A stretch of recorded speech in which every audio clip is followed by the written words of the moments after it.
Mysteries of the Qabalah. By Elias Gewurz. Dedication. Dedicated to Elias Gewurz, my teacher, who gave me all the materials for the building, pointing out the path to me which he himself with bleeding feet has trodden.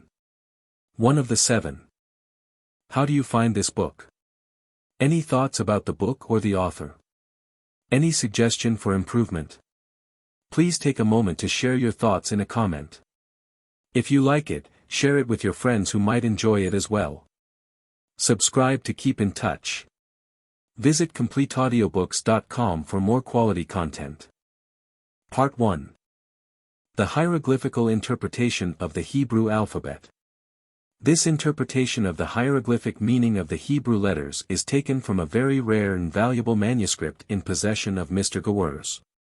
He has in preparation a larger work, on the restoration of the Hebrew language, into which this manuscript will be embodied. Those who are interested in ancient languages, and the lovers of the Hebrew tongue especially, will find this larger work a great help in their studies. Mr. Gewurz has already devoted to it over 10 years of untiring labor, but it may take another year till it is complete. Some men strive after wealth, some would like to be strong and healthy, others again wish for fame and renown.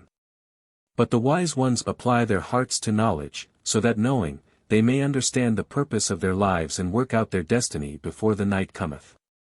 From the writings of Moses Maimonides. A. Aleph. Man himself as a collective unity, a principle, the Lord and Master of the earth. The universal man, and the human genre. Esoterically, unity, the central point, the abstract principle of a thing. As a sign it expresses power, stability, and continuity, the superlative, a kind of an article, as a prefix rendering the meaning more serious and enhancing its significance. Its arithmetical value is 1. B. Beth. The mouth as man's organ of speech, his interior, and his habitation, it denotes virility, paternal protection, and interior action, and movement. It is the integral and indicative article of the Hebrew language. This letter in conjunction with the one preceding it, Aleph, forms all ideas of progress, of graduated advance, the passage from one state into another equals locomotion. Its arithmetical number is 2. G. Gimel. The throat, and everything that is hollow. It denotes every kind of opening, outlet, canal, and all manner of things concave, hollow, and profound. It expresses organic covering, and serves to produce all derived ideas of the bodily organism and its actions. Its arithmetical number is 3. D. Daleth dot, signifies breast, bosom. It is the emblem of the universal quaternary, that is the origin of all physical existence. Symbolically, every nourishing substance, and abundance of possessions. It expresses division, and things divisible.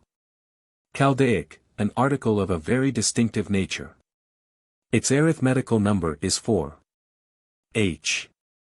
High dot, everything that vitalizes, i.e., air, life, and being.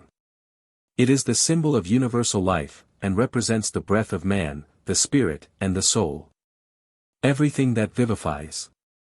Life, and the abstract idea of being. It is an article, especially emphasizing and giving prominence to objects, and persons. Its arithmetical number is 5. W. Vav dot, signifies the eye of man and becomes the symbol of light. It also represents the ear and becomes the symbol of the sound of the air, the wind. In its quality as a consonant it is the emblem of water, and represents the taste, and the appetite. As a grammatical sign it is considered to be the image of mystery most profound, and most incomprehensible, the symbol of the knot that unites, and of the point which separates being and non-being. Its arithmetical value is 6. Z. Zain. Signifies whistling, and applies to all piercing noises which penetrate the air and reflect themselves in it. As a symbol it is represented by a stroke, a dash, and an arrow. Everything that tends to a given point. As a grammatical sign it is the abstract image of a tie which connects things with one another. Its arithmetical number is 7. Ch. Cheth. Signifies the principle of vital aspiration and is the symbol of elementary existence. It represents the field of man, his labor, and everything that requires an effort on his part, his care, his solicitude. As a grammatical sign it holds a middle place between the sign of life absolute and the sign of relative life. It also is the image of equilibrium, and of equality, and attaches itself to all ideas of effort and of normal action. Its arithmetical number is 8. T. Taith. Signifies an asylum, a refuge, which man provides for himself for his protection. As a grammatical sign it denotes resistance and shelter. Its esoteric meaning is that of a hiding wall erected to guard something precious, and a watch over a dear object in the midst of danger. Its arithmetical number is 9. J. Yod. Signifies all manifested power. It represents the hand of man, his pointing finger. As a grammatical sign it denotes potential manifestation in contradistinction to actual, and also intellectual duration and eternity. As a consonant it is of inferior value and means only material duration. Plato thought it designated everything tender or delicate. Its arithmetical number is 10. Q. Ka. Signifies every subject that is hollow in general, and the half-closed hand of man in particular. As a grammatical sign it is the symbol of reflection and assimilation, and typifies the assimilative nature and the passing life. It is a kind of mold, receiving and communicating indifferently all forms. The movement which it expresses is that of similitude and of analogy. Its arithmetical number is 20. L. Lamed. Signifies extension. As a symbolical image it represents the arm of man, and the wing of a bird, everything that extends or elevates itself, displaying its proper nature. It denotes a movement of extension, of direction, expressing reunion, coincidence, dependence, and possession. Its arithmetical number is 30. M. Mem. Signifies woman. It is the symbolic image of man's mother and companion. Everything that is fruitful and formative. Employed as a grammatical sign it denotes maternity, external and passive action. Placed at the beginning of words it expresses that which is local, and plastic, while at the end, it becomes the collective sign. It develops a being in infinite space as much as its nature permits, or it unites through abstraction one or two of the same species. It is the extractive article, and is used to designate an action divided in its essence, or something taken out from a number of similar things. Its arithmetical number is 40. N. Mm. Signifies the Son of Man, every being that is individualized, and distinctive. At the end of a word it denotes augmentation and extension. It has the double virtue of recoiling upon itself, and of spreading out. At the commencement of a word it expresses the former, while as a final it signifies the latter. Its arithmetical number is 50. S. Samek. Signifies to hiss. It is considered to be the type of a bow and esoterically represents the great cosmic bow, the string of which hisses in the hands of mankind. As a grammatical sign it is the circular movement having a definite relation to the limited circumference of every sphere. Its arithmetical number is 60. E. Aim. Signifies hearing. It represents the ear of man, and its interior parts, and is the symbol of all noises, and indistinguishable sounds. Everything that is devoid of harmony. It typifies the cavity of the chest. As a grammatical sign it stands for the material sense, the image of emptiness and nothingness. It is used to describe everything crooked, low and perverse. Its arithmetical number is 70. Pe, or P, meaning the open mouth, value 80. The symbol of expression, that through which man makes himself known in the outer world, hence the literal meaning, mouth, the second race of man. The outlet, the outward and visible means for the spirit's manifestation. Tsadi, or Tz, literal meaning fish hook or dart. Value 90. Esoterically relating to accomplished ends and the later third race. The double hermaphrodite caduceus. The sign of protection and signifies guidance from above. God's favor shown to the disciple on the path. Q off or QF. Or Q, value 100. Literally the ape, the sign of nature's submerged stratum, the subliminal consciousness. The evolutionary stage which is behind us. Reich, R, value 200, literally meaning head. Symbol of the fifth race, determination and progress, individual movement. Independence, self-help, self-initiated endeavor. Direction, a center of generating motion starting of its own accord. Sh. Shine that, signifies light movement, and sweet sounds. Esoterically it symbolizes that part of a bow from which the arrow darts hissing. It is the sign of relative duration and of the movement appertaining to it. At the commencement of a verb it gives it double power of conjunction. Its arithmetical number is 300. Tau. Ta'adat, signifies reciprocity. The ancient Egyptians regarded this letter as a symbol of the universal soul. It stands for sympathy, and for perfection, of which it is the emblem. Its arithmetical number is 400. Explanatory note on the letters. The uses to which this science of the hieroglyphical meaning of the Hebrew letters can be put are manifold. First and foremost, by its aid the student can reinterpret the scriptures for himself by analyzing each word and then synthesizing the meanings of the letters entering into the composition of the word he wishes to understand esoterically. The results which this process will yield to the really serious student will more than reward him for his initial trouble. It will open his eyes to see wondrous things in what hitherto have been meaningless shibboleth and empty phrases. Every Hebrew word thus examined will reveal some truth of the inner life which will serve to guide the student in his quest for knowledge. In the secret symbols of the Rosicrucians, Dr.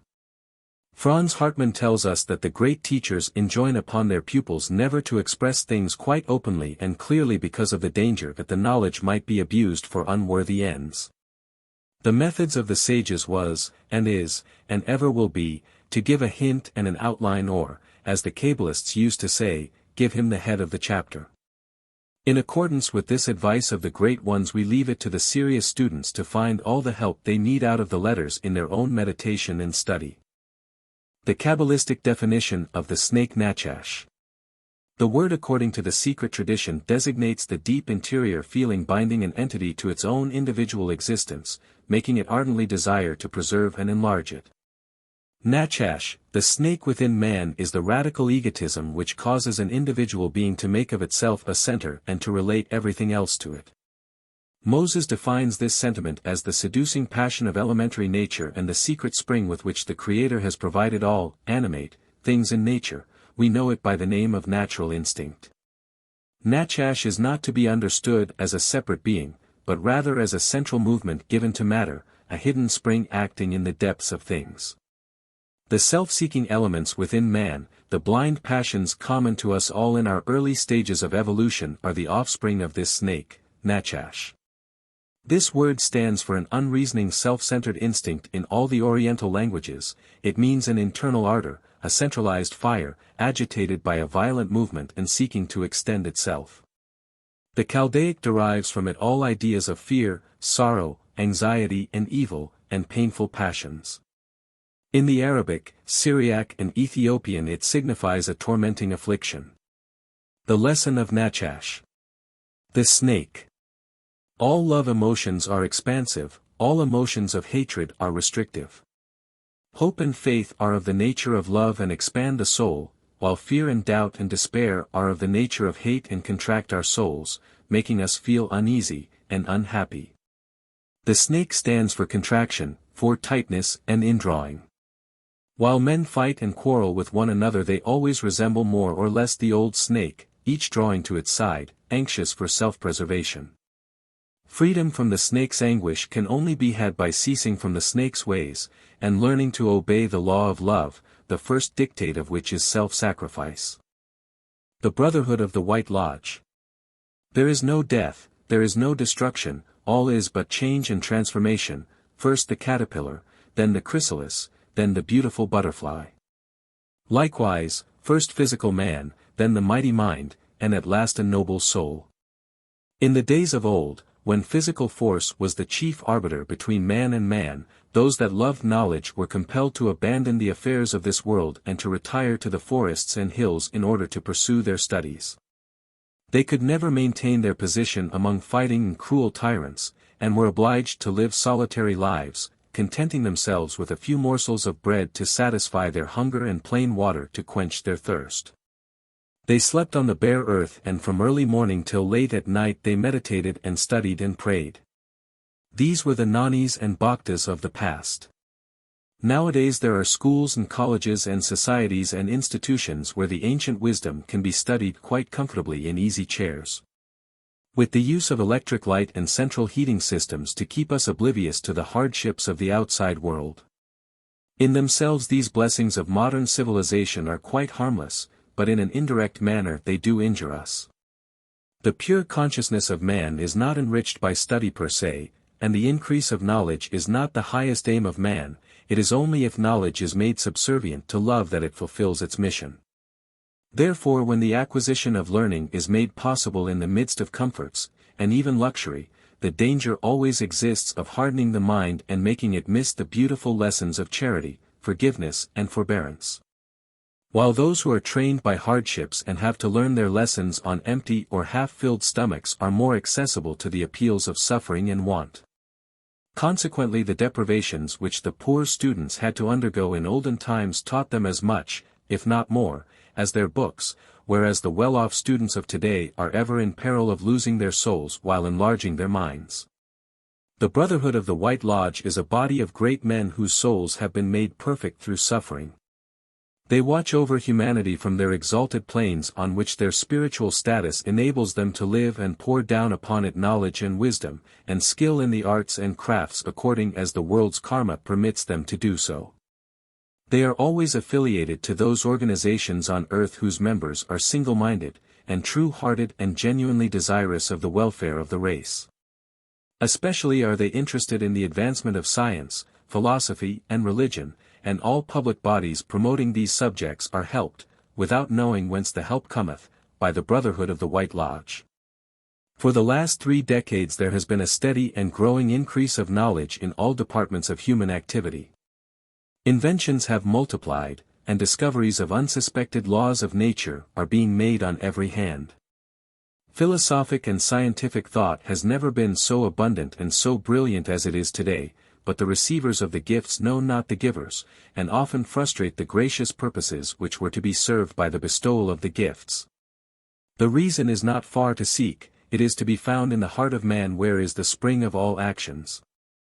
To serve faithfully the masters of wisdom, the givers of all good gifts, the heart must be pure and the whole nature must have been regenerated. But this is a process of slow growth and requires the subdual of the personality and the crushing of the lower nature.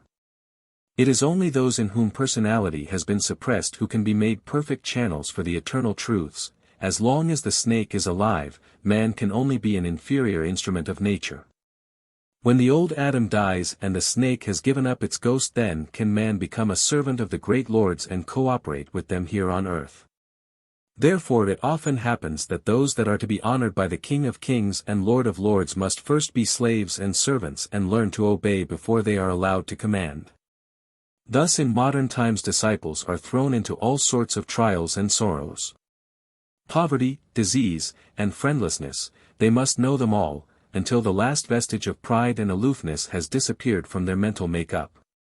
So it comes to it that like the poverty-stricken Nanis and the Bhaktas of old, the refined students of today have likewise to undergo the same training if they are to be fitted as messengers of the White Lodge.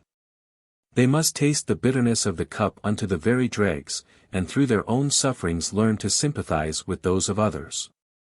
This is the straight and narrow way which leadeth unto life eternal. This is the working of the white law, the operations of which are often so puzzling to the eyes of flesh. It is only our own blindness and the narrowness of our own life that makes us find fault with the law, which is both wise and good. What we see in the outer life of an individual is but an infinitesimal particle of what is going on within him. The interior life of the soul is the reality that matters, and it is here that the work of redemption of every soul is going on. Whenever the outer life is clouded, the inner is touched, and this method is resorted to by the Brotherhood of the White Lodge to train their disciples on the earth plane. The ancient sages came from the poorest families, and the prophets of the future will have to be saved from the gutter before they can deliver their message. It behooves, therefore, those who are anxious to do the Master's will to be mindful of these facts. The White Lodge has its representatives on earth, its messengers and teachers, and pupils. What we see of all these is only as much as we deserve to see. Let us beware of putting a stumbling block in the path of even the least of these, lest in so doing we be found among those who work against the good law and against the will of its blessed custodians, the Brotherhood of the White Lodge. Initiation according to the Qabbalah, from a scientific and philosophical point of view. The following teaching is taken down verbatim from Mr. Gewurz's dictation while in a semi-entranced condition. Various explanations of the way of initiation have been given to the world which appeal to those who are purely upon the line of devotion, i.e. to the bhaktas, but we must remember that the man of knowledge, the Gnani, plays an important part in this, our fifth race. To the scientific or philosophical mind an explanation must be given which will appeal especially to the intellect, not, let it be noted, to the hard materialistic mind, but to the true intellect which has sensed the right path and knows of the goal to which it leads. For this explanation we have to turn again to the Qabbalist who has already been of such service to us in our study. The scientific mind of this age requires a logical and well-reasoned foundation for every statement that claims his attention. Credence is given to naught but the senses and their testimony. Even in the realms of psychology and metaphysical research, the man of scientific mind clings to this rule and demands compliance with his own conditions. Naturally the pilgrim on the path to the Masters finds himself at a loss to reconcile the man of science, with his cold calculating mind and relentlessly exacting methods, to a manner of procedure which, even in its incipiency requires as a sine qua non, an article not to be found in the average scientist's stock in trade. This article is nothing else but the faith of a little child. Fortunately this does not sound as ridiculous now as it would have some 50 years ago. A great number of men distinguished for their learning and sound knowledge are very far from being strangers to the spirit and things spiritual. If perhaps there be a few materialists who treat with scorn the dictum laid down as to the necessity of clearing the mind of all preconceived notions when confronted with new and strange teachings or happenings. To such it should be said that their great prophet Huxley himself laid down the same rule as regards materialistic science. To this daily growing number these words may carry a message. Its source is the heart, the seat of love, but the channel by which it has been conveyed is reason, the discerner. It makes its appeal to the heart, but it does not wish to evade the criterion of strict scientific discernment. The astral or water initiation, the purpose of which is to call the attention of the disciple to the gulf fixed before him, is the lowest of all save that of the initiation of earth, which, however, is rather a basis of operations than an initiation per se. It detaches the student from earthly things only so far as his active participation in the grosser joys and carnal pleasures is concerned. It does not yet touch his mind in his craving for these things, far from it. The fire of desire only gains momentum and the fierceness of passion shows itself in all its primeval vehemence whenever one turns to yoga in earnest and is about to pass the water initiation as we have termed it. Tremendous are the consequences and far-reaching the importance of the disciple's conduct during this period of his trial. If he obeys and renders all allegiance to his teachers, the heavier blows may be kept from him, but woe, 1,000 times woe unto him if he takes it lightly and casts longing looks behind him upon his past mode of life. No teacher cart then help him and no master can save him. The entrance to this path and the passing of this initiation are solemn facts in nature and cannot be trifled with any more than the burning fire or the exploding dynamo. He who disregards the laws governing the inner life after entering the sanctuary, pays for his disobedience not only by loss of bodily life, but by injury and possible loss of his mental and moral life, which is a far more terrible lot than any mere physical dissolution. To set one's foot upon the path and then to hesitate is to be lost indeed. To doubt the powers is to perish. But the well-prepared and obedient aspirant, of a childlike heart and of single mind need have no such fears. Those that are for him are stronger than those that are against him, and the multitude of witnesses always encompassing and watching the budding chela will hasten to his help whenever needed. There is indeed but one thing for the probationer to know who has been declared fit and ready for the task, for the arduous uphill climb to the summit.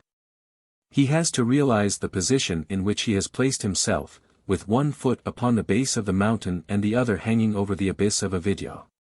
He cannot, nay, dare not, turn back, for there is no foothold, so he has to fling himself bodily upon the base of the mountain, clinging tightly thereto with all his might, holding on like grim death.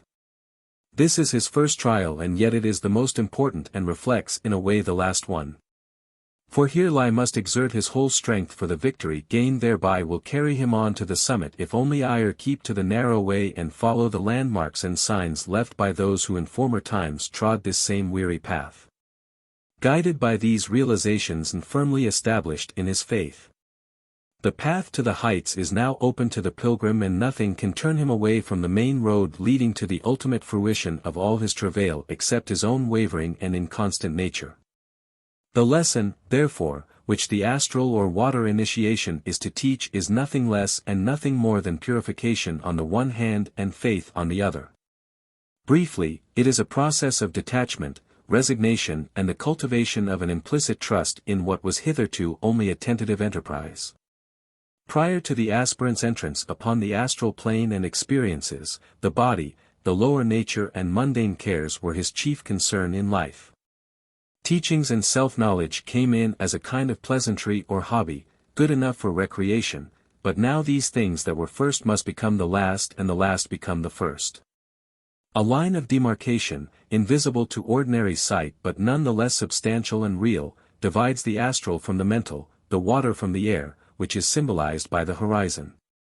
The dwellers on the mental plane, to which we, as far as our mind-bodies are concerned, belong, have dominion and power over the two lower planes given them as their natural heritage from the cosmic lords. Consequently, man as mind is the ruler and can control all the astral elements. Seeing that the astral is the birthplace and scope of desire, it follows that man, if he will, can, in the exercise of his natural sovereignty, subdue every one of them. His inclination towards them is due solely to the non-use of this prerogative, and he is like unto a king or an emperor who is determined in his actions by the momentary disposition of his subordinates. But the king is a king if he only knew it. What deprives him of his power is his ignorance of his real capacity. What makes man yield to his passion is likewise his ignorance that he himself is its origin and procreator, and in virtue of that can command its cessation. Now a breach of the law on the astral plane, wrong though it may be, cannot by any stretch of imagination be compared in its bearing and influence to a breach of the law on the plane of mind. The unlawfulness of a mental plane act is so serious and its effects so far-reaching that punishment must be not only swifter, but more drastic also. This leads to the conclusion that sin by a man awakened on the mental plane must always be visited upon him in the direst possible manner. Because if that were not so, the man would readily fall a prey to the brothers of the shadow and abuse his powers against the good law. Powers and gifts without the corresponding virtues and devotion, can lead only to the left-hand path and to ultimate destruction. In the infinite mercy, therefore, the masters of the Great White Lodge, whenever they choose a disciple, lead him in the first place into such conditions that will weed out all the excrescences of this kamic and manasic principles. Which is equivalent to saying that he will be smashed up and so humiliated that he will not be likely again to fall into the snares of the invisible enemies in his subsequent career. When the disciple is thus guided by experience and trained by time and sorrow, he is preparing his spiritual weapons for the coming battle. He is evolved by our old friend pain and made strong by our dear brother anguish. There need be no feeling of shame and no trace of remorse in his mind at the remembrance of former failings, for it has all been necessary, and he would never be where he is nor what he is but for these past things of which he is now utterly ashamed. We evolve from worm to angel and must do many things over and over again. These bring in their train the disgust of the self which is of the nature of light, with its lower instruments, and flinging them away sets our faces towards the brightness which is the entrance to the path proper. The spiral law governing cyclic evolution receives at this stage of the disciple's career a new impulse from the intelligible sphere. Here everything is governed by pure reason, and an entity moving in this orbit must comply with the law of the sphere, else it would not only destroy its own life but affect harmfully the existence and usefulness of neighboring worlds. This holds good of the individual disciple and of his planetary correspondence. It is of not much account if a man makes a mistake ere he reaches this point, but it is equivalent to a cosmic crime and as disastrous in its consequences if a mistake is made having arrived thus far. This is the reason that the great teachers from time immemorial put so much emphasis upon the need of purgation before the path proper may be entered upon by the disciple. Ceasing to be an arbitrary factor in his and other people's lives, he becomes so much law-governed in his most minute movements of thought and as much prompted in his centers of action as are the laws of magnetism and electricity. Hydrogen and oxygen and any of nature's minute phenomena are none of them moved by arbitrary impulse. The law that presides at their evolution and directs their mode of life and activity is, in its essential nature, the same as the everlasting laws that are the foundation of a solar system. And, for all we may know, of the greater systems which in their turn embrace and comprehend what to us is the vastest expanse to be found within the boundaries of infinity. The bubbles of air and drops of water and grains of sand, as well as the mighty devas ruling great plants, are all manifestations of the great law which we call God. It is only man who has been pushed out from the normal course of evolution between the animal and the angelic stages in order to suppress the former and unfold the latter in his constitution.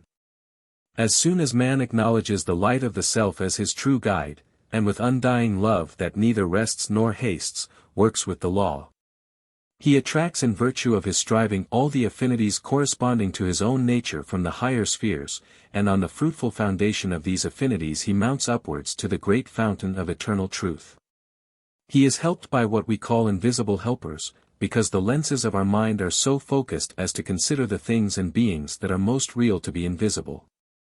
Supported by these guides and pushed onward by the unfailing law, his mental initiation is going on smoothly and peaceably until it leads him to the shore where darkness is not and where the promised reward of a full revelation is near at hand. The teacher is about to reveal himself and that great coining event is casting its shadow before him. Peace, perfect peace, is falling now upon the hitherto harassed soul and the sweetest consummation of eons of struggle expands the heart that has been broken, and prepares with its inexpressible joy and indescribable awe the temple for the indwelling of the Most Holy One that is to take possession of him. The benediction of the Master draws him into the interior sanctuary and announces the coming of the Lord himself. This is the mental initiation. The central point of the grand synthesis comprising the initiation on all planes is the Jiva-Atma in its highest aspect. Its triple nature, that of knowledge, being, and bliss, is progressing towards its ultimate sublimation and absolute freedom from the bonds of Maya while undergoing the outlying trials and ordeals. Advancing on the crest of the wave which is raised by the evolutionary tide, the soul loses all its hold on matter in any shape or form. Even thought, which is only a finer form of matter, must now be considered to be a form of bondage, and every impact from the mental plane must be scrutinized and most closely examined as to its nature and mission. To the ordinary mind, even of cultured people, thought is so much identified with self that any mental movement within them is looked upon as the guidance of the self. This is why they get angry when their wills are thwarted and their desires contravened. Taking their mind to be themselves, their spirit rushes out against the supposed enemy who dared to frustrate that which the mind had planned. The disciple, distinguishing between the eternal and evanescent, knowing the mind to be as unreal as the lower manifestations which he has already conquered, cannot by any possible chance get angry or wish ill to his opponents, no matter whether his grievance be real or fancied. The knower of truth is far above the mind and its complications and has actually nothing to lose or gain, nobody to attack and nobody to defend, least of all himself. There may arise exceptional occasion when, for the sake of younger souls, and their evolution, a defense may be made by an occultist against slander where others are concerned with him, but this is a razor-edged path and needs careful treading. When the disciple has mastered these lessons and does not rush out any longer in self-defense so far as action is concerned, he has still to follow up this conquest by the additional and let it be confessed more difficult one of conquering the mind's savage progeny. For no sooner has the victory been attained on the outer plane than the powers of the air, as they are called, announce their advent and throw into the face of the daring aspirant the challenge for a new battle.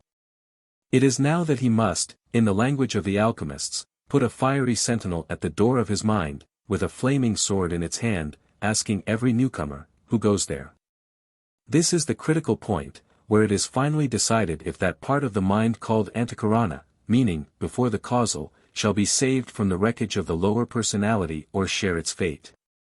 The antikarana, being the bond of union between the waking mind and the higher consciousness, must at the final rupture of the lower and the higher be either joined to the latter or disintegrate into its component parts by being drowned in the universal group spirit governing the lower mind of collective humanity at the present. Those who transcend the personality and the passions completely can recover even here and now, in these bodies of flesh, the consciousness of the higher self, but those who are unable to soar so high, either by reason of their past karma or because of present disabilities, cannot catch a glimpse of the hidden glory and must content themselves with the ordinary life and the ordinary progress of humanity in general. But those who have won the victory and scaled the heights, they return to testify to the light, the brightness of which has left its reflection upon their faces. We can see their shining auras and their glorified countenances, for they, without ceasing to be children of the earth, have become naturalized citizens of the celestial realms. They are now the twice-born sons and daughters of the Father of Lights, whose limitless splendor must remain a mystery to the world at large to the end of time. This is the Buddhic initiation. The ultimate end of science is to explain the facts of nature. How does science accomplish this? By generalization and deduction, which means the ranging of the newly discovered fact or the newly revealed truth at the side of facts already known and truths already familiar to man. But in the nature of things science must stop somewhere because the latest fact to which she appeals requires a further generalization in order to account for its own origin. Scientific methods lead thus to metaphysics, and the basis of all scientific research is the trinity of time and space and matter, which, according to the latest dicta of the savants, are themselves mental conceptions.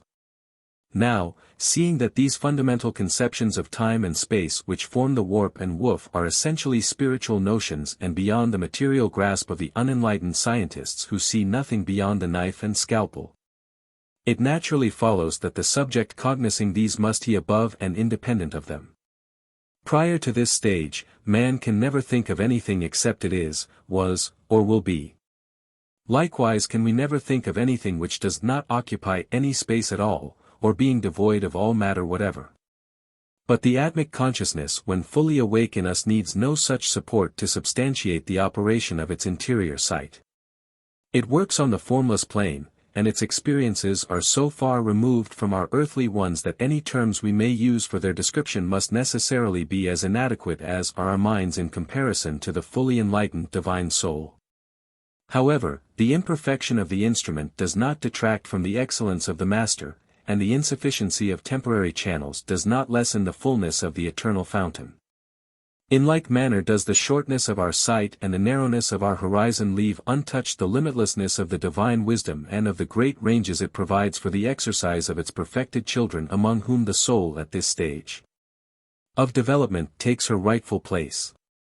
These truths were known to all initiates of ancient times as they are now being revived and proclaimed anew to a doubting world. They are all founded upon the same principle on which the cosmos itself is founded, namely, love. But while being rooted and grounded in the very nature of things, and identical with the self in all creatures, they are, we must not forget, meant to be revealed to the few only, the majority of the race being as yet insufficiently prepared for them. Love, the motive power of all that lives and breathes, must be the guiding star of every disciple who has entered and is making progress upon the path. It is not only his safety valve at every step of the way, but serves also to fathom the depths of the water surrounding him during his voyage to the other shore. The storms and the winds threatening his tiny bark which he calls individual life may often be of such vehemence that constant reliance and steadily increasing faith in the powers above are needed in order to ensure the firmness of his anchorage. Whenever he tries to find a haven of refuge, the rage of the waves environs the disciple continually. The subtlety of their onslaught is beyond the description of words, it varies with each case and is adapted to everyone's karmic needs. It is only faith and hope and love which can save the disciple from destruction. His enemies are many and mighty, their number and their power keep increasing as he nears the goal, and his only chance of escape from their jaws is to hide himself in the bosom whither naught that is evil can follow him. The bosom of the eternal Father and Mother, God. But love, the well-known panacea for all ills of mind and spirit, has been too often looked upon as a sort of goody-goodiness which means half weakness and half fear. And it is this which has robbed it of all the precious fruit it otherwise would have produced for those who worshipped at its shrine. It is the purpose of these pages to show that love is not a concession of the weaker to the stronger, or a baseless surrender of privilege by the stronger for the unmerited benefit of the weaker, but rather the outcome of the Spirit's own unfoldment within man and a proof of the awakening of the slumbering Lord of Lords within his breast. It is the merit of this exposition to which we humbly call the attention of the intelligent reader, that the subject of all subjects, viz., love, is treated at the same time in a rational and methodical, logical and scientific manner.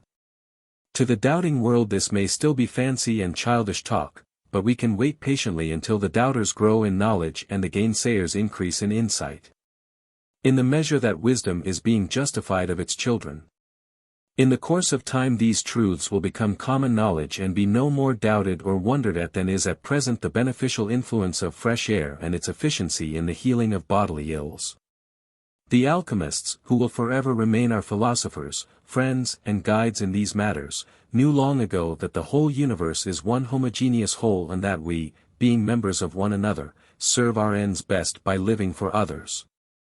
Sacrifice, therefore, is the highest form of life and self-renunciation the highest form of self-realization. The proofs adduced in favor of this conclusion are so numerous and so substantial as to amount to nothing less than a mathematical demonstration. Silence. The worthiest method of praising God is, to be silent. The Qabalah. Wisdom ripens into silence. When she grows more truly wise.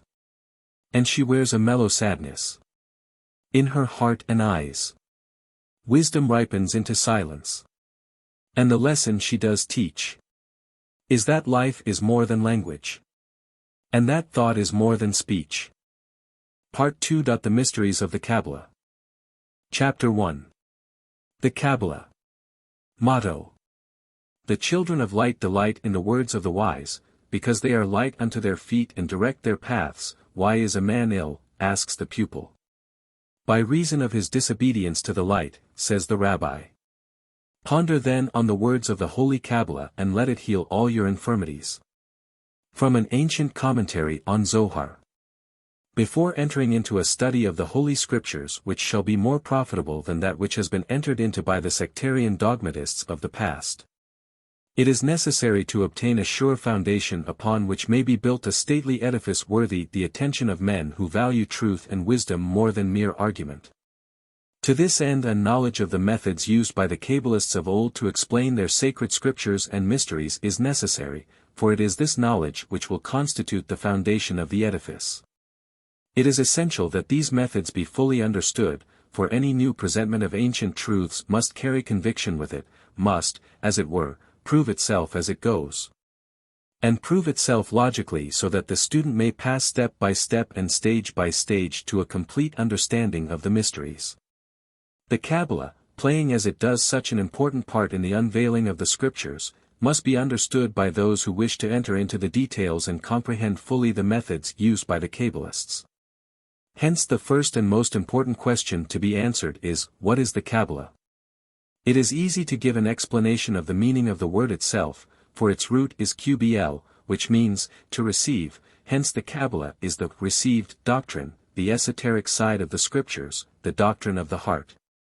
In contradistinction to the doctrine of the eye, the inner truth as opposed to the outer form.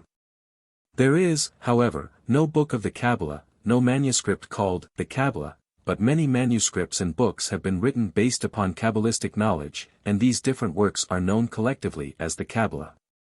They are, however, merely opinions and statements embodying the ideas of the hidden wisdom, which has ever been taught to companies of students by the teachers of the secret doctrine, though seldom written down. The true innermost teachings are always given, in the house, or upon the hill, that is to say, in open lodge. We have, however, to remember, when entering upon a study of the Qabbalah, that it is to be viewed in three ways, viz. Historically, as regards the documents, etc. Then again in reference to the Kabbalistic methods of teaching and unveiling the mysteries hidden in the scriptures, and finally, as the Qabbalah, the wisdom itself, or spirit, soul and body. For everything in the whole universe must of necessity be threefold, as will be proved later, and therefore the Qabbalah is no exception to the rule. It is well to remember these distinctions and to realize the difference between the Kabbalistic wisdom, the means of production and the product or appearance. The Qabbalah, then, viewed from this point of view, is not a book as so often thought, just as the occult teaching, the secret doctrine, is not a book. Even though the secret doctrine happens to be the name of a book containing many of the teachings derived from that source. What, then, is the Qabbalah, and whence does it originate? These are the questions which have puzzled the minds of many scholars in the past and may still continue to puzzle many in the future, especially those who endeavor to fix and tabulate the ancient wisdom, who do not look beyond the eye of flesh. Hitherto nothing definite has been settled as to the origin of the Qabbalah.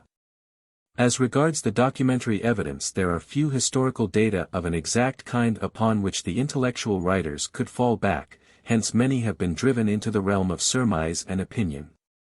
One declares, repeating the information given in a very old manuscript, that this wisdom was given by God himself to a company of angels, and esoterically speaking he may be correct. If we think of an avatar in the place of a personal God and of masters instead of angels. Another declares the Qabbalah, or rather that part of it comprised under the title Zohar, to be the work of Simeon ben Yochai, who lived at the time of the destruction of the Second Temple, whilst others declare that it is a modern invention. The work of Moses de Leon. All seem to forget that the Qabbalah itself, being merely the expression of cosmic truth, can have had no actual beginning but must be as eternal as that truth itself. It is reasonable to suppose, although there are many occultists who have a knowledge of the past and declare that there were always some great ones upon earth with a knowledge of the secret wisdom or Qabbalah, that there were indeed always men who knew of these doctrines and that they were continually being given out to the world in different lands and at different epochs as required. Sometimes in one form and at other times in another, but ever was the same truth veiled in the teachings. The Qabbalah, or the vehicle for the divine wisdom, is eternal, for it is the means of manifesting the knowledge stored up in the memory of nature, the memory of God, the Akashic records or ether of space. This ether of space is according to occultists a veritable picture gallery, or rather a kinematograph which when wound up and contacted by the initiated seer shows picture after picture of the past, as veil after veil is lifted. For these pictures are the true memory of nature impressed upon the ether or Akasha, just as the memory of the past is said by scientists to be impressed upon the matter of the brain. If the one statement be found reasonable, then the other is not a whit less so. In this sense, then, the Qabbalah had no beginning except as the world itself had a beginning, and man himself had a beginning, for the divine wisdom is eternal in the heavens. But there must have been a time when the wisdom was first promulgated, when these Kabbalistic doctrines were first given out to students, says the reader. True, but then we have to consider that our knowledge of history does not take us far back into the tomb stream. Wherever we look, apart from the ordinary historical records, we find that this inner teaching has existed. We see it hidden in the ancient writings of South America, in the temples and on the stones and monuments of Egypt, and elsewhere. The same wisdom is to be read in the sacred writings the world over, in Sanskrit, in Greek, in Latin, in Chinese, and in fact in any sacred writing which is truly sacred, that is, which is capable of teaching truth to man. In the Vedas it looms large, it is to be found upon the papyri of the priests of Egypt, on the stones of Assyria and Babylon, in the writings of the ancient Persians and Sasanians, in all countries and in all climes. In Peru and in other parts of America, in China, in Japan and throughout Asia, Africa, Europe and Australia, everywhere are traces of this ancient wisdom to be found. The occultists tell us likewise in various works, notably The Secret Doctrine, Isis Unveiled, Man. Whence, How and Whither, and many others, that the ancient wisdom was ever known to the teachers of men and continually given out by them as time and occasion called it forth. All this may be seen in the pictures of the kinematograph of nature, the Akashic records. It is, however, useless to offer evidence of this description where the historical facts are required, and for this latter purpose a history of the written Qabbalah will be necessary. There exist certain manuscripts of a certain date, and from these we deduce certain facts. This is the method usually followed by the historians. In the case of the history of the Qabbalah, it is but a will-o'-the-wisp, which leads us nowhere, although it is necessary in order to have a general idea of the subject to chase this will-o'-the-wisp until it can lead us no farther. And then we shall have to depend upon the voice of intuition. And here it may be necessary to say that in addition to the bibliography at the end of this volume, there are other sources and other authorities upon which these writings are based. And these authorities have been consulted during the course of the studies. The careful student always likes to have before him chapter and verse of the authority. Where, he asks, did you obtain this knowledge? What is the authority for the statements, and so forth? The answer is easy. A certain knowledge of the efforts made by others in the past to unravel the Kabbalistic mysteries is necessary to all students, but need not long be dwelt upon. For the only thing that matters is the knowledge of the Qabbalah itself and not what men think of it. This book knowledge then constitutes a part of the authority, for all that will be given out in these pages, but the chief authority is the knowledge applied and the sweet reasonableness inherent in the teaching itself. With the different keys, of which a description will shortly be given, it is possible for all students to apply the knowledge of the Qabbalah to the unraveling of the scriptures and their mysteries. Apart, then, from the books to which reference is made at the end of this number, there are other books used in the compiling of these writings, and it may be well to name them. The first book is called the Volume of the Oral Knowledge, the second is the Book of the Intuition, the third is the Voice of the Earthly Guru, and finally, there is the book to which all students may refer. The Book of the Akashic Records. Unfortunately, however, these are all out of print, and cannot be read even at the British Museum. The reader, therefore, who cannot read these works, will have to be content with the use of his balance. He will be able to weigh in that all that is here set forth and judge all that is written in the calm light of reason. Faith and knowledge must go hand in studies such as these, although every effort will be made to satisfy the critical mind. So many minds, so many ideas. One historian, copying from another, tells us that the Qabbalah was given by God to a company of angels, another says that it was handed from Abraham to his son and so on unto the present.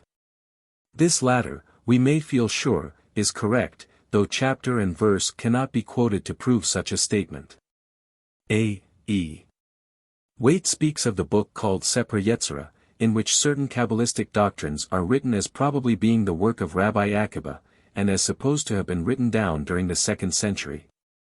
We cannot accept the idea that Rabbi Akiba was the actual author of this work, but certainly as a Kabbalist, which assuredly he was according to his esoteric writings. He certainly may have been one of those who were led to write down some of the knowledge which had come to him, as was done in the time of the great Rabbi Simeon ben Yechai by his disciples. It is certain that the Kabbalistic doctrines were commonly known to students as far back as the 1st century, and also that there were manuscripts which could be read by Christians who had access to them. For the doctrine relating to the inner meanings of the Hebrew alphabet, which is the most important Kabbalistic teaching, the true key to the scriptures, is mentioned by St. Agobard, in the following words.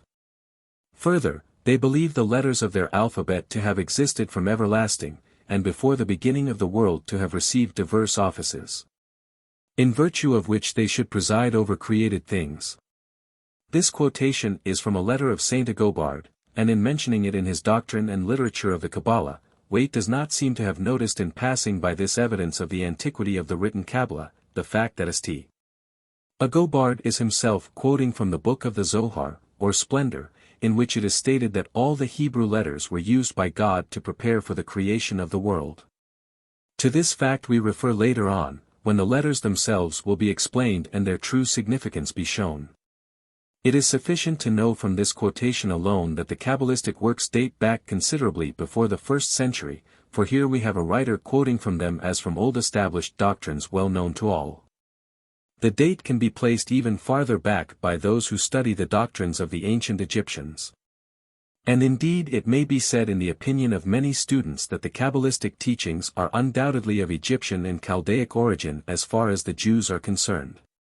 This might well be proved by a comparison of the meanings and values of the Hebrew and Egyptian letters, but that must be left until a later period.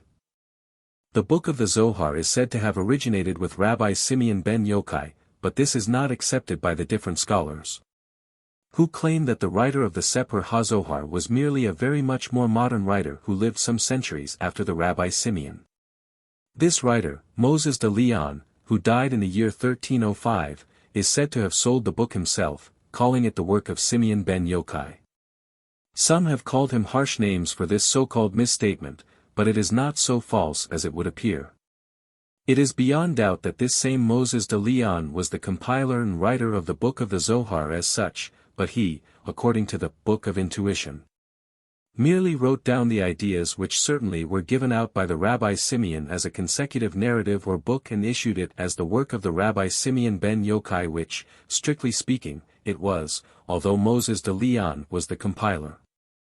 Who knows but what Moses de Leon himself was a reincarnation of one of the disciples of the Rabbi Simeon and that he was overshadowed in the work of compilation by the great and blessed Rav himself as others since have been.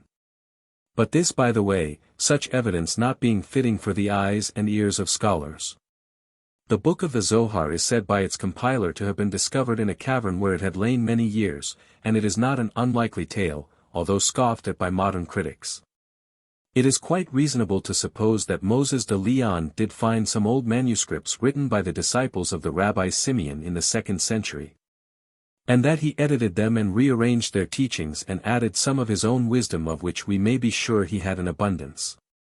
But it is not correct to declare that he pretended that these were doctrines of an ancient time whilst writing them himself.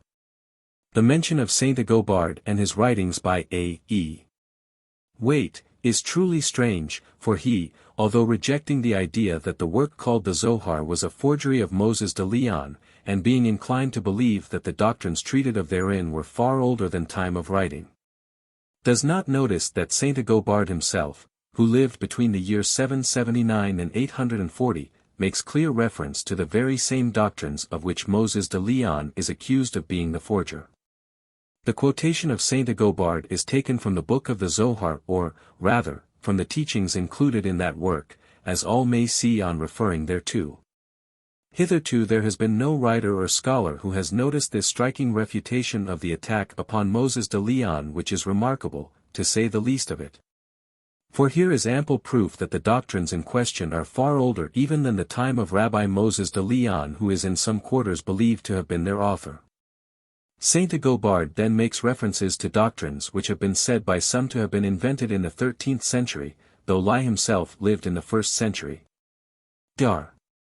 Schiller-Sinasi in the Encyclopaedia Britannica, 9th edition, says that the Zohar was begun in Palestine late in the 2nd or 3rd century AD, and finished at the latest in the 6th or 7th century.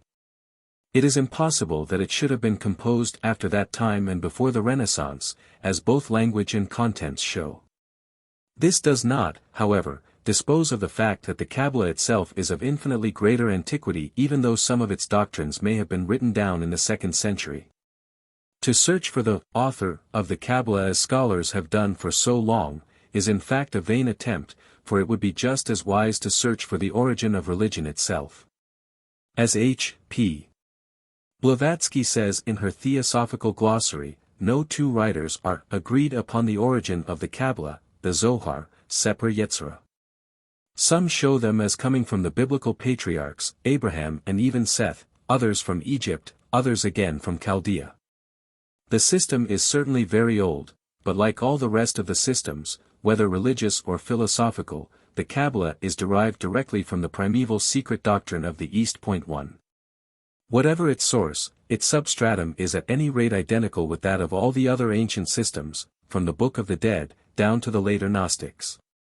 Hence the student is again reminded that the study of Qabbalah is no mere Jewish work, but must be the work of occult students whose ideas are beyond the reach of sectarian differences.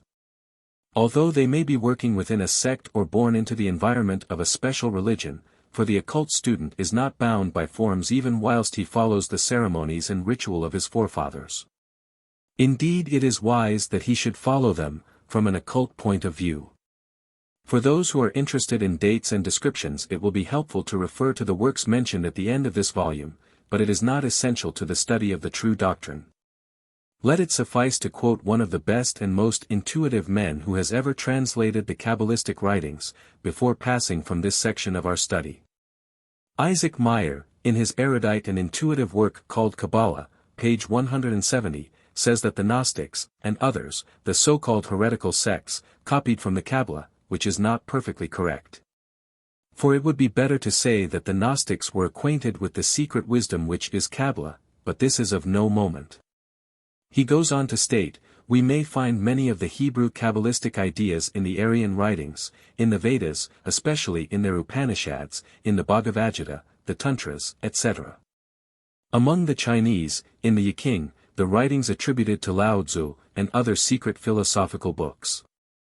We may also find them in the Zend, and other early Persian writings, in the cuneiform texts of the early inhabitants of Mesopotamia, Chaldea, Babylonia, and Assyria, on the monuments and papyrus of Egypt. And among the remains of the archaic Buddhists and Dravidian races of India, among others in the cave temples of Ellora, Elephanta, and the Sanchi and Umravti topes. It is extremely probable that many reminiscences of them are in Thibet, in the possession of the Buddhists. Thus standing the ravages of time, what can this wisdom be but truly divine and eternal? The history of books is not important after all, it is the thing in itself that matters to the truth seeker. Let us then, leave these dates and data, for the history of the Qabbalah has not yet been nor will ever be written by any scholar, whose knowledge is of the head only. The various books called Qabalistic or purporting to be the Qabbalah, are many. Few of them have been translated, and the most important has not yet been thoroughly translated into the English tongue, although there is a splendid version in French of the Zohar. Translated by de Pauli and posthumously issued by his friend Lefumgiroux, to both of whom the greatest gratitude is due, for there is no better translation extant. It is not, however, perfect, for there are many interpolations introduced for the sake of clearness, which may have the opposite effect. However, if read, with the eye of the Spirit, an infinite amount of knowledge may be gained by students. Most of the Zoharic quotations of this series are from that work. The following are the works in question: the Book of the Zohar, or Sefer HaZohar, which includes within it many treatises and books, all called generically Zohar, but known separately by other names. The Book of Zohar proper is a commentary of rare worth upon the Pentateuch, in which is concealed a vast amount of learning. Though it is not easy to follow its reasoning except with a key and also with the aid of a knowledge of the Eastern doctrines, and the Sanskrit writings. Many editions of this work have been issued partly in Hebrew, but mainly in Aramaic and Chaldaic. The next in importance is the Sefer Yetzirah II, or Book of Formation, which is not mentioned by all writers, though it has been translated into French and English. It refers mystically to the creation by number, and requires much thought for the unraveling of the mysteries there explained, especially in the English translation. It is also noted for its treatment of the 32 paths. It is a very short treatise, though its wisdom is infinite. There is a difficulty in judging the age of the different manuscripts, but probably this is the oldest of all. There is, however, no definite authority for these statements, for all writers differ, so that we shall have to be content merely with the Qabbalah itself, and leave the dates to those who care for them. The Sefer Sephiroth, or Book of the Becomings, treats of the emanation of the different cosmic beings, the evolution of the many from the one, or rather the description of the many who themselves constitute the one.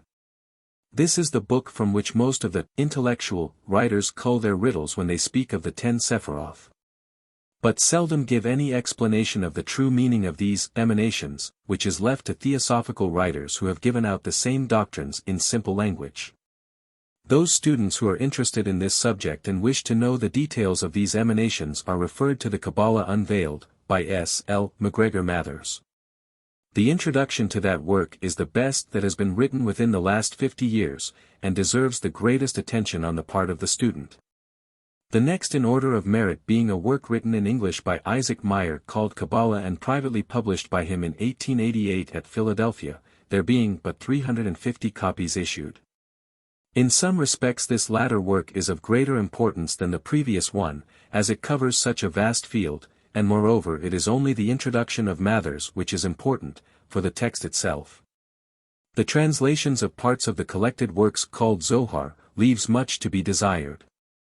Further, the Zoharistic commentary itself is not touched, this being left to Jean de Pauly's French version.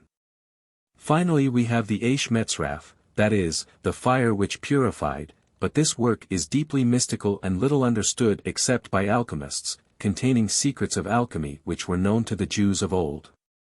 As one of the Zoharistic works, the Separate Zioniyuta must be mentioned, especially for its likeness to the stanzas of Zion of the Secret Doctrine.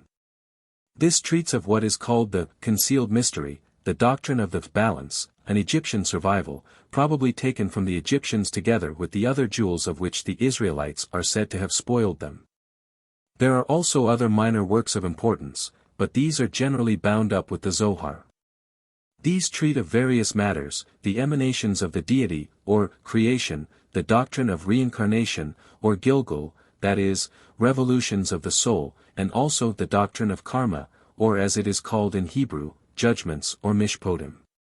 Other treatises are of a more difficult and perhaps more dangerous character, treating of demons, and obsessing entities, etc., as well as of angels and elementals, and such like creatures. Chapter 2. The Soul of the Qabbalah.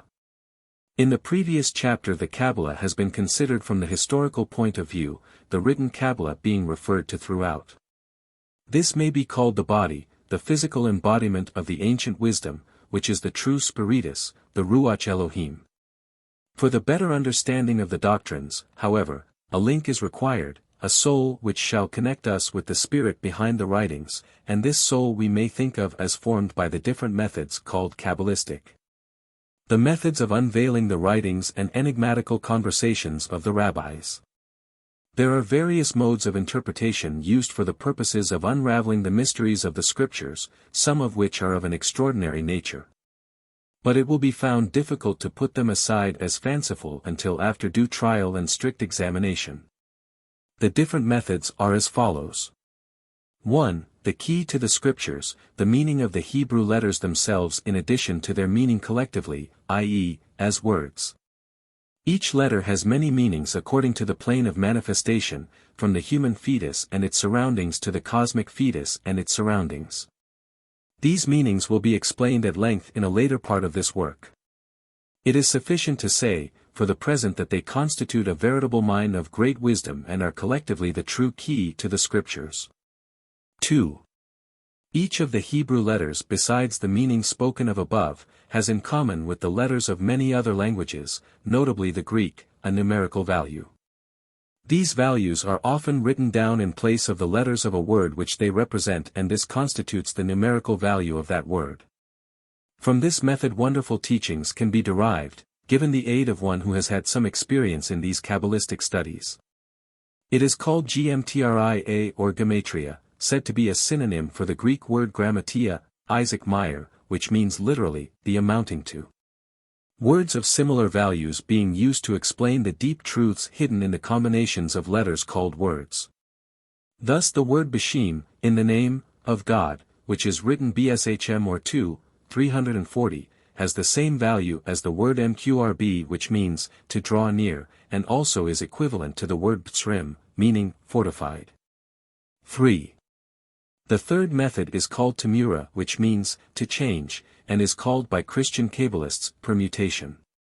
This is an anagrammatical method in which the letters of a word are changed about in order to form another word, or reversed, as the case may be, and in this way many mysteries are brought to light. Examples of Tamura will be given in a later chapter. 4.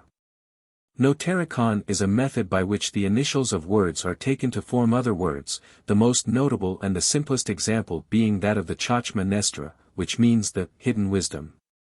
We ask, what is this hidden wisdom and what its purpose?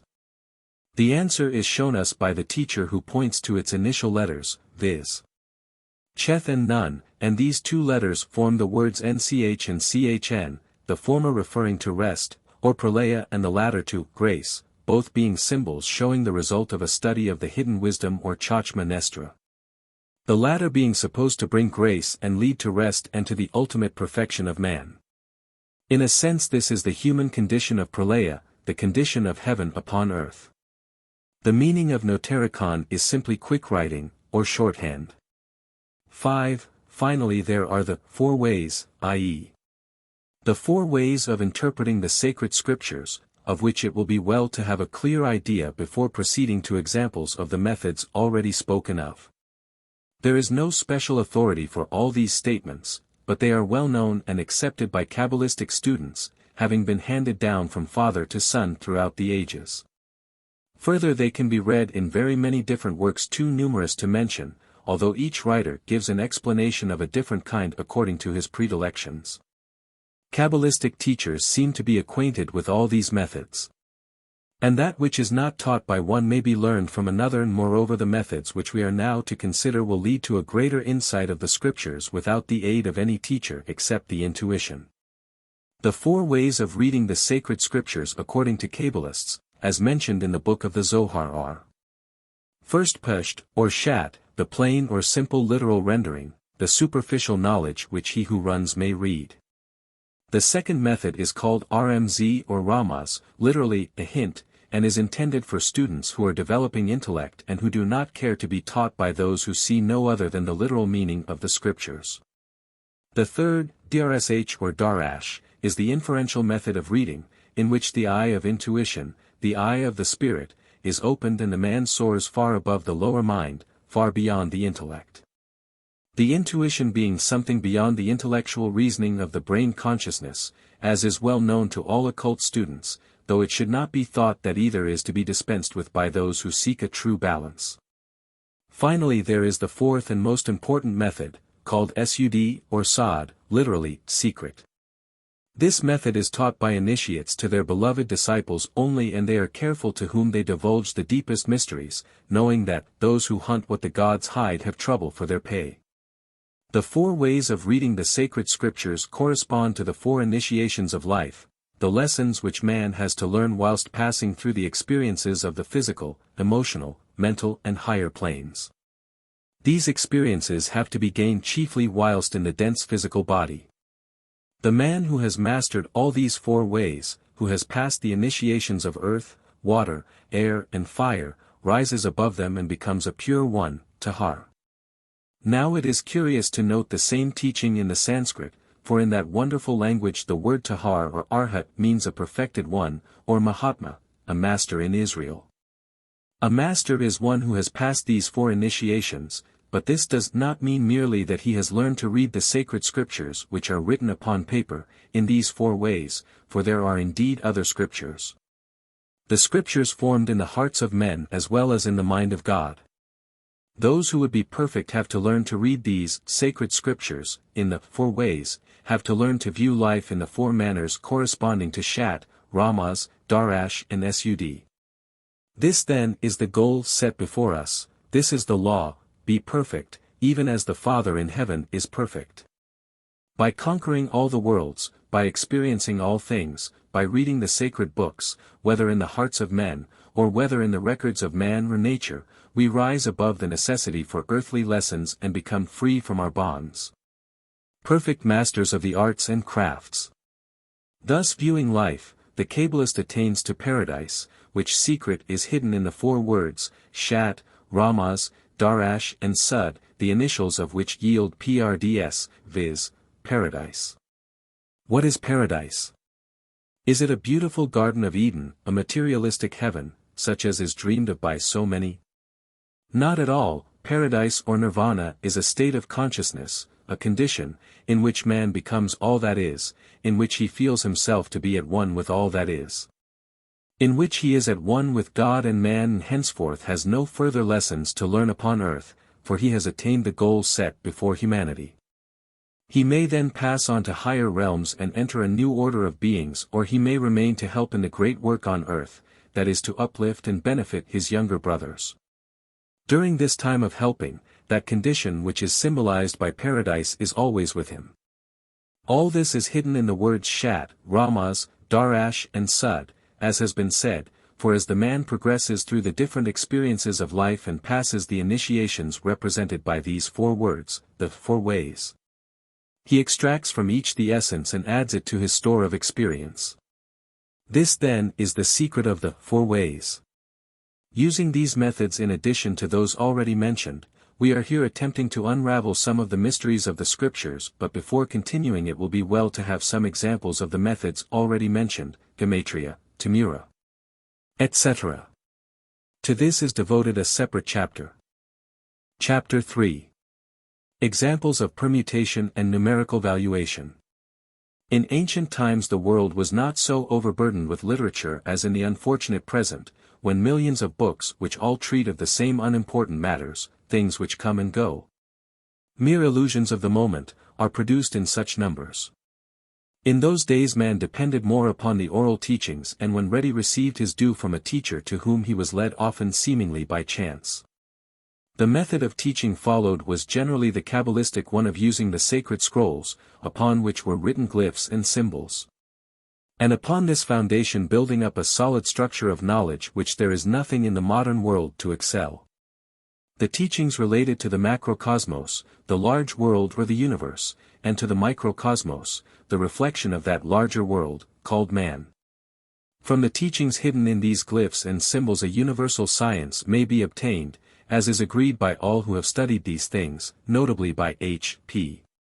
Blavatsky, a science which treats of the becoming of the universe, of flux and efflux of Manvantara and Pralaya, from the generation of the gods to the perfection of man. One of the methods used to unravel the mysteries hidden in these sacred writings or scrolls is that of Temura or permutation. The anagrammatical method of changing the position of the letters forming a word to create a new word which explains the original. A striking example of this method, which should be of interest to all who are concerned with occult development and to those who are interested in the writings of the alchemists, is the following. The writers on alchemy speak of a mysterious substance to which no name is given. It is said to be the cheapest thing in the world and costs nothing, it cannot be bought, but is actually given, for nothing, to all who are entitled to it. What is this mysterious thing? Let the Qabbalist answer. It is grace. This strange teaching was known ages before the alchemists gave it out to their disciples, being hidden in the sacred writings of old, to be discovered by this method of Temura or permutation. Let us endeavor to gain some idea as to the method of giving out the hidden wisdom in the days of old. The Hebrew word mchn, machin, meaning literally, from grace, has 6 permutations of great significance, viz. Mchn, from grace, mnch, from the one who rests, chmn, meaning, rich oil, nchm, to comfort, nmch, to obliterate, and finally, chnm, for nothing. In these permutations is hidden a teaching of the deepest significance. He who has passed through the fires of life and seen the emptiness of carnal things, of things transitory, those things which at the utmost last but for a lifetime, even if that limit be reached, he who has reached this stage becomes mnch. The one who rests from action. He has discovered after bitter lessons, after repeated trials and tests, that all mundane things are useful only because of the lessons which they teach the soul. Having thus learned from long experience that nothing in the world of man may bind him, he becomes mnch.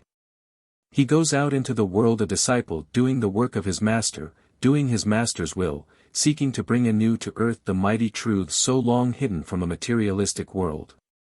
Seeking ever to serve his brethren unto whom the same light has not yet been vouchsafed, ever in the midst of great activity, yet himself inactive within. Whatever storm there may be without, however much it may pour with hailstones, however fearful the lightning and thunder in the world of man, he stands calmly by, ready to serve those who are sent to him, ready to do the will of God. For he has learned from the silence and become MNCH. Thus, he acquires grace, MCHN, that grace which is his due through resting from effort, whilst ever in the midst of the fight. This grace, or MCHN, is like unto rich oil, which is CHMN, pouring down upon him, anointing him and opening up a wider field of consciousness to him, which tells of perfect unity in that one meant. That plane or condition of being known in the East as the Buddhic and spoken of in the West as cosmic consciousness. Entering into this condition of Buddhic consciousness through the anointing, all his doubts and fears are dispelled. Never again can he complain that there is no purpose in life, never more will he rail at the gods for the faults of man, for now he knows, he realizes and understands the reason, and sees the purpose shining even in the darkest night of misery. Thus knowing much he is enabled to forgive all, and sets his feet firmly upon the path of attainment. Henceforth, as the looks around him and studies the sacred scriptures written in the hearts of men, he sees nothing evil, except in a relative sense. There are only lessons to be learned in asimething beyond all forms which is real and everlasting. Nothing that is human is evil in his sight, nothing that is human is wrong, there is no sin but what he might himself have committed. No stage but what he himself has passed in his upward climb, and knowing the effect of these lessons upon himself he realizes that all is for the best and that God in truth, is indeed in his heaven, and that all is, as the poet says, right with the world. The word NCHM, to comfort, shews us that after arriving at this stage the man is comforted with the knowledge gained, comforted by the divine grace which through resting he has attained. And now a new stage has been reached shown in the word NMCH, meaning, to obliterate, the lower man is obliterated and the God appears in all his glory. It is now that the disciple attains to perfection and receives the great arcanum, the true philosopher's stone, which is given him literally, for nothing, CHNM. He brings with him only grace, MCHN, which permuted is CHNM, meaning literally, for nothing. This then is the meaning of the alchemists when they assert that the sacred fire cannot be bought but is to be had for nothing, but this nothing is a very precious something. For it is grace without which no man can safely be entrusted with the grand secret. We may read the lessons contained in these Timuras in a shorter way thus. The grace of God is like unto rich oil pouring out from the heavens, coming to comfort the one who rests from strife and serving to obliterate all evil. So that nothing is left but the perfected one, the Tahar or Arhat. This is an illustration of the method called Timura. Let us now study that of Gematria or numerical valuation, and incidentally learn the secret of the wonderful number 33, a secret especially interesting to Freemasons.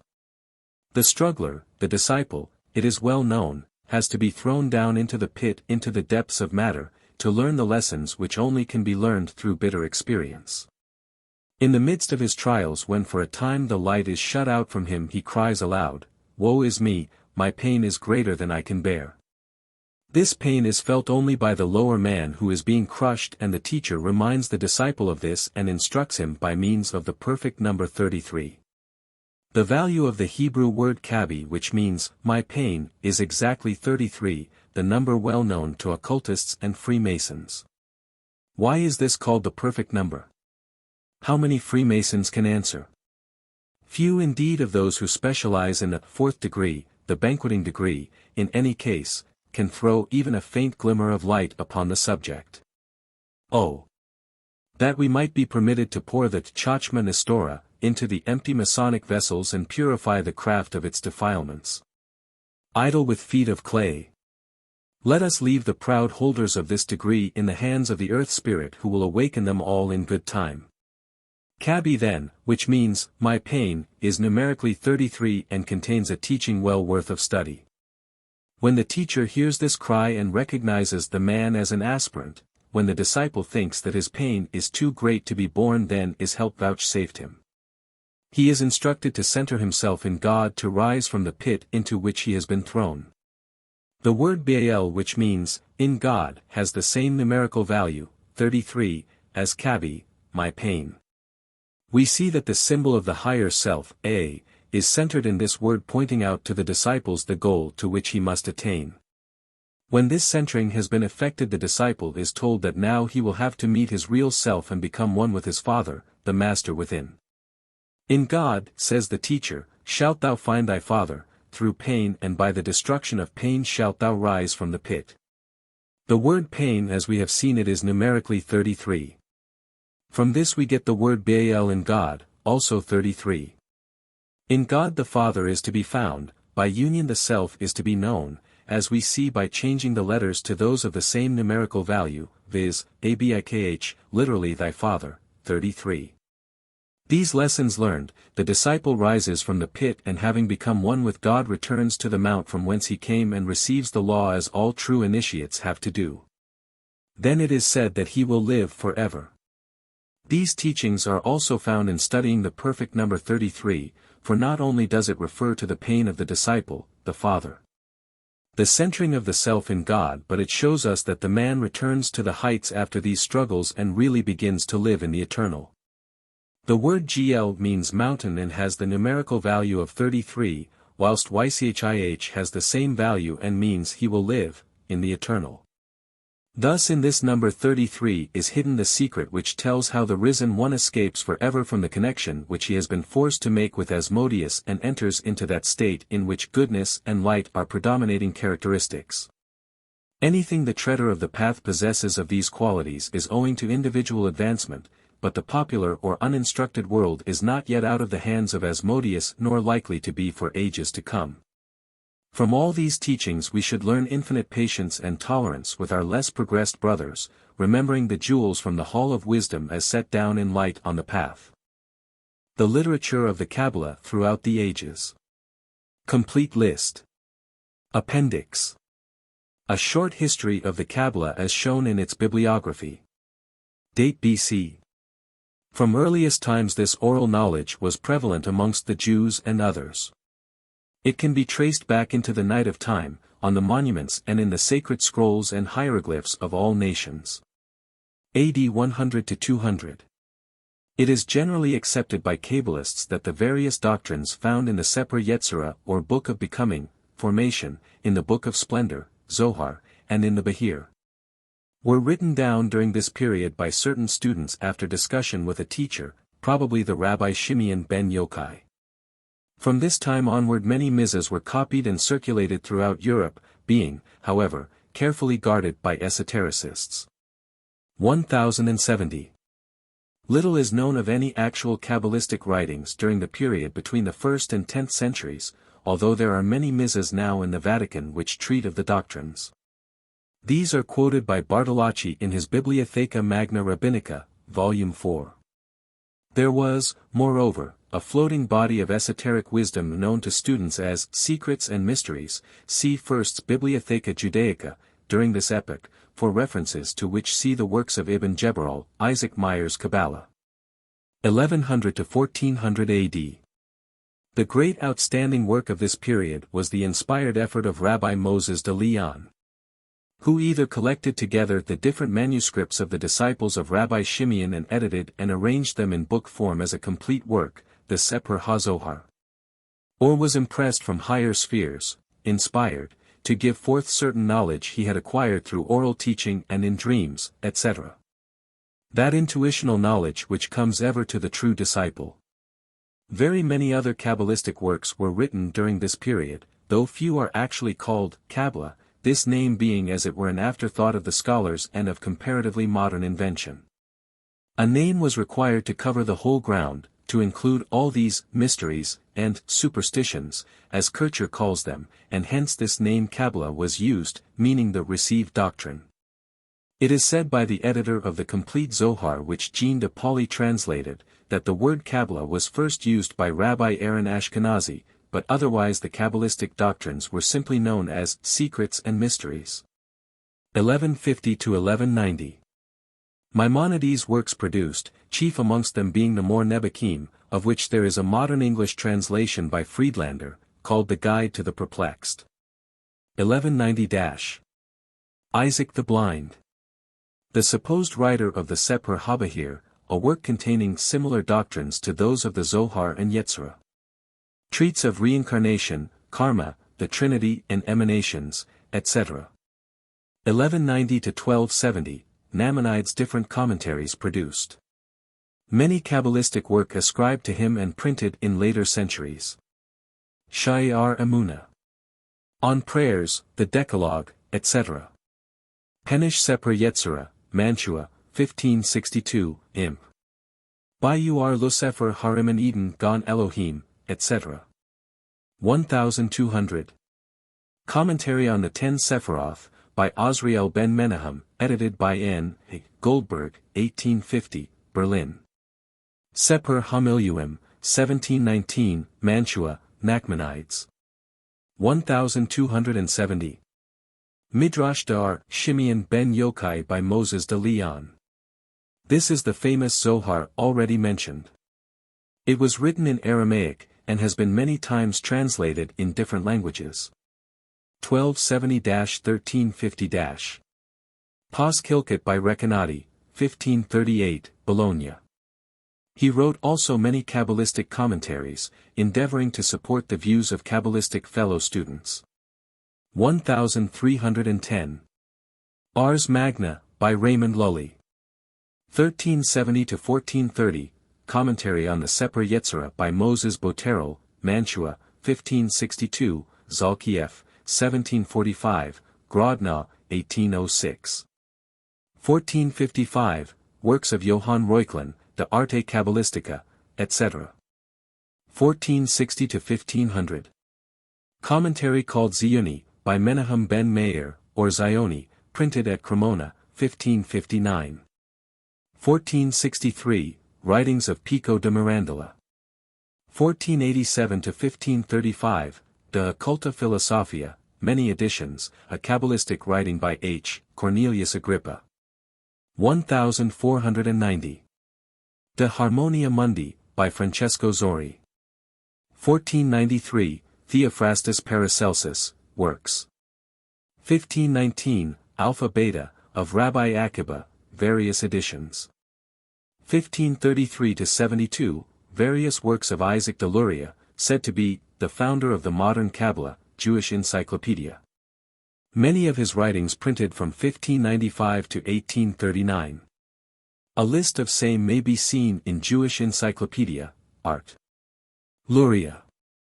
The most important are, The Purification of the Soul, 1595, Venice, Derek Emeth, Annotations on Zohar, 1663, Venice, Notes on Zohar Hihadash, 1663, Venice, Parush Seper Yetzirah, 1719, Amsterdam. 1535. Philo's Works, Liber Antiquitatum Biblicarum, Basel, etc., 1527. 1550. Ez Hayim, Korzek, 1784, The Teachings of Luria, collected by his disciple, Hayim Vital. Dealing with the different Kabbalistic doctrines of reincarnation and interpretation of Scripture, etc. 1552, Abrahami Patriarchy Liber Yetzirah. Guillermo Posteo. 1558, Mantua Text of Zohar, etc. 1550, Cremona Text of Zohar, etc. 1562. Mantua Text of Yetzirah, etc. 1566, Seper Yohasin, Book of Genealogies, by R. Abraham ben Zakut, 1492. 1574, Works of Robert Flood. 1580, Works of Jacob Bohm. 1585, Works of J. B. von Helmont. 1587. Artis Kabbalistica Scriptores ex Bibliath. Pistorii. 1602, Oedipus Aegyptiacus. Athanasius Kircher. 1607, Lexicon Chaldaicum of Buxdorf. 1615, Works of Devoisin. 1650, Gaffel's Unheard of Curiosities, trans. From French. 1652. Thomas Vaughan's Works. 1662, Liber Yazira ca Abrami Patriarchi et Scribitor, with Rabbi Abraham's commentary. 1677, Qabalah denudita. Nor von Rosenroth. 1678, Bibliotheca Magna Rabbinica. J. Bartolacci. 1707. Histoire de la religion des Juifs, Volume 3. J. Basnich. 1721, Introductio ad Historiam Philosophiae Hebraeorum. J. F. Badius. 1743, Nestora R. Shimeon ben Yochai, Salonika. 1783, Kontros Seper HaZohar. J. Seidenov, Berlin. 1785. Pitche Chachma. Korez. 1786, Über die Natur und den Ursprung der Emanationslehre bei den Kabbalisten, Riga. 1798, Commentary on the Sephiroth. Azariel. 1815, La langue hébraïque restituée. Fabre d'Olivet. 1827–1853. Philosophie der Geschichte über die Tradition. F. J. Molitor, said to be the greatest Kabbalistic work of this century. 1832, Philosophia Qabalistica. Freistadt. 1833, Dictionnaire de la Conversation, S. Monk. And other writings of great importance. 1837, De Orte Cabalo. F. A. Doluck. 1843, La Cabal. Dr. Frank. 1844, Die Qabalah von Dr. Frank. A. Jelinek. De l'harmonie entre l'église et la synagogue. Chev. Drach. 1849. Die Religionsphilosophie des Sohar. Dr. H. Joel. 1851, Bibliotheca Judaica and 1857, Melens's Juifs. Both in French. 1865, Gesch. Der Philosophie des Mittelalters, Volume 2. Stockel. 1869, Le Juif. G. de Musos. 1872, Philo. Als Ausleger de Alten Testaments. C. Siegfried. 1876, History of Philosophy. I. 417. F. Uberweg. 1880, System der Altsanagalen Palästinischen Theology. F. Weber. Talmudic Miscellany. P. J. Herson. 1881. History de l'exégèse biblique. L. Wogue. 1883, Encyclopaedia Britannica. Dr. Schiller Sinisi. 1884, Mission de Juifs. Saint Ives d'Alvidre. 1887, Qabalah Unveiled. S. L. MacGregor Mathers. Seper Yetzirah. Translated by Dr. Papoose, Paris. L'Enleer de Qabalah. Leiningen. 1888, Qabalah. Isaac Meyer. Isis Unveiled. H. P. Blavatsky. Masonic Review. Cincinnati. Railston Skinner's Articles on Qabalah. 1889, Commentary on Seper Yetzirah. Elazar of Worms. 1890. Esches de Sciences Mandites. Stanislas de Ginta. 1819, Greeks. History of the Jews.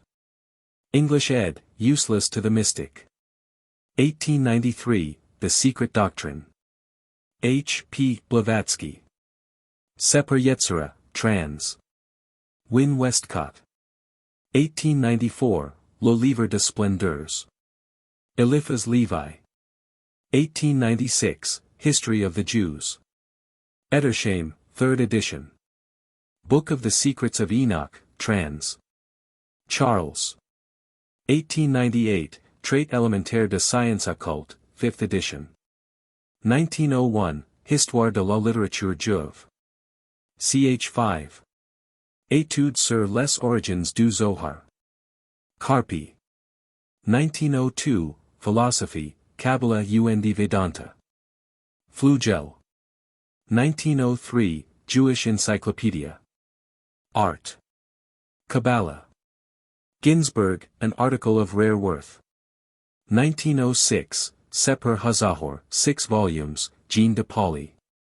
Edited by Lafumgeroux, the finest translation extant and most complete edition of all.